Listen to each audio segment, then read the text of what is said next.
Halo, selamat datang kembali di pembahasan kita. Kali ini kita lanjut ya, masuk ke bagian kedua materi Anda soal sukses. Iya, betul. Jadi, setelah kita kerja keras, mencapai sesuatu, ternyata ada tantangan baru lagi nih. Tantangan mengelola ego ya. Nah, itu dia. Biar nggak malah merusak pencapaian kita sendiri, Persis. sumber yang Anda bawa ini nunjukin banget gimana sukses itu bisa jadi, ya memabukkan gitu. Memabukkan gimana maksudnya? Ego kita mulai main kan, merasa jadi spesial, lebih hebat dari yang lain. Kadang merasa kebal aturan juga. Wah, bahaya itu. Banget. Akibatnya kita bisa berhenti belajar, terus kehilangan pegangan sama apa yang penting. Jadi korban kesuksesan sendiri ironisnya. Oke. Jadi misi kita sekarang, kita gali bareng gimana caranya mempertahankan sukses itu ya, sambil jaga ego tetap jinak, pakai wawasan dari sumber ini. Siap, mari kita mulai. Poin pertama nih yang langsung bikin saya mikir, sukses itu bukan akhir dari belajar. Malah katanya harus tetap jadi pelajar. Betul sekali. Contohnya Genghis Khan di sini. Cukup mengejutkan ya. Iya, biasanya kan dikenal sebagai penakluk brutal gitu. Nah, tapi kerajaannya justru awet karena dia terbuka belajar.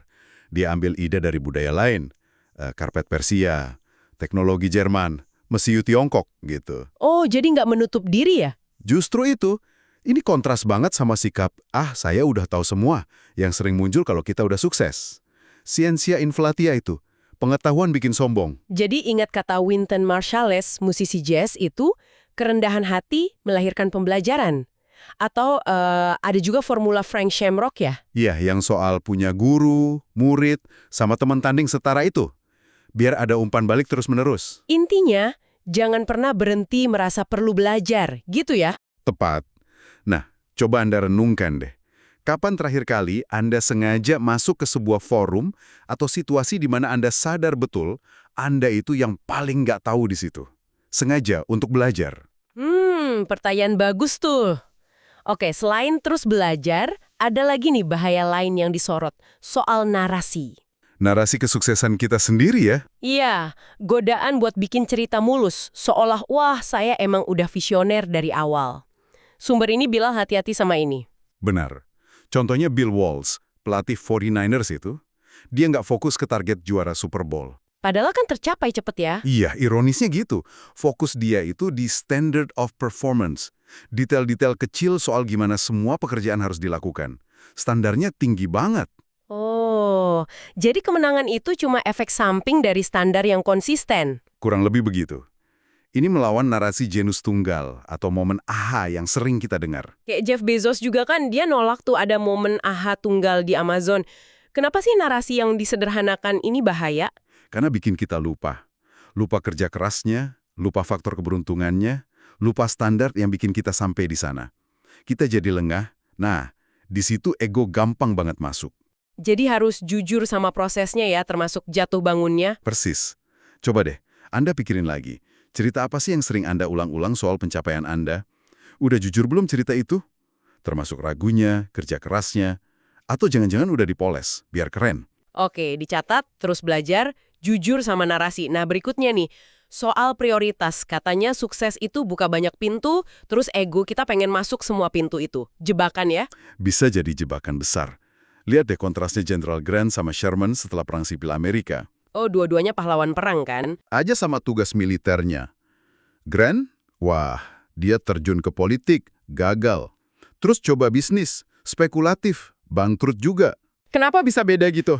Sumber ini bilang, Grant itu tergoda sama status dan kekayaan yang orang lain punya.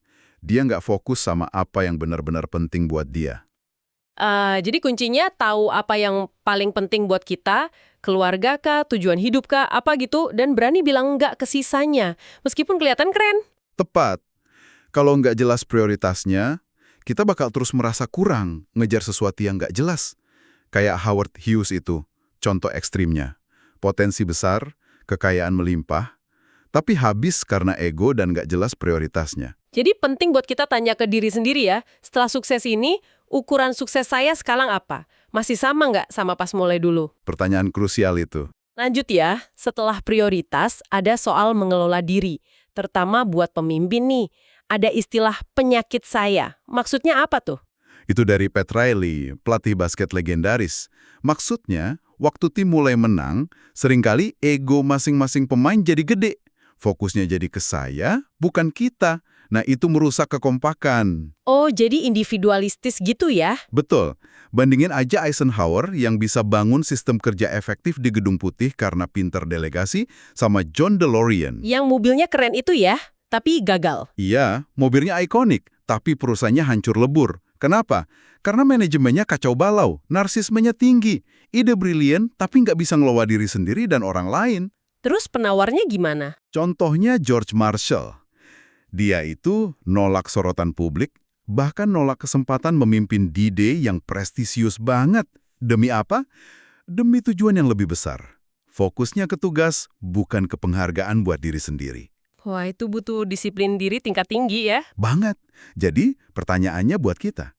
Sistem kerja kita, kebiasaan kita, itu mendukung tujuan jangka panjang atau malah lebih sering buat muasin ego jangka pendek aja? Ego kita atau ego tim kita? Oke. Poin terakhir nih, gimana caranya biar kita nggak mabuk sama kesuksesan? Sumber ini nyaranin jaga perspektif dan ketenangan. Iya, salah satunya dengan simpetia, stoik itu. Merasa terhubung sama sesuatu yang jauh lebih besar dari diri kita. Caranya gimana tuh? Macem-macem. Bisa dengan merenungkan skala waktu kosmik. Misalnya sadar kalau piramida di Mesir itu udah ada ribuan tahun sebelum Cleopatra lahir. Atau sesimpel jalan-jalan di alam kayak John Muir. Itu bikin ego kita menciut, ngasih perspektif. Mengingatkan kalau kita ini kecil ya di alam semesta ini. Terus soal ketenangan. Contohnya Angela Merkel. Pendekatannya kan terkenal lambat, stabil, nggak meledak-ledak. Tak perlu terlalu bersemangat gitu motonya. Mirip kayak Marcus Aurelius yang selalu waspada sama imperialisasi, godaan arogansi karena punya kekuasaan. Ketenangan ini penting buat apa? Buat berpikir jernih.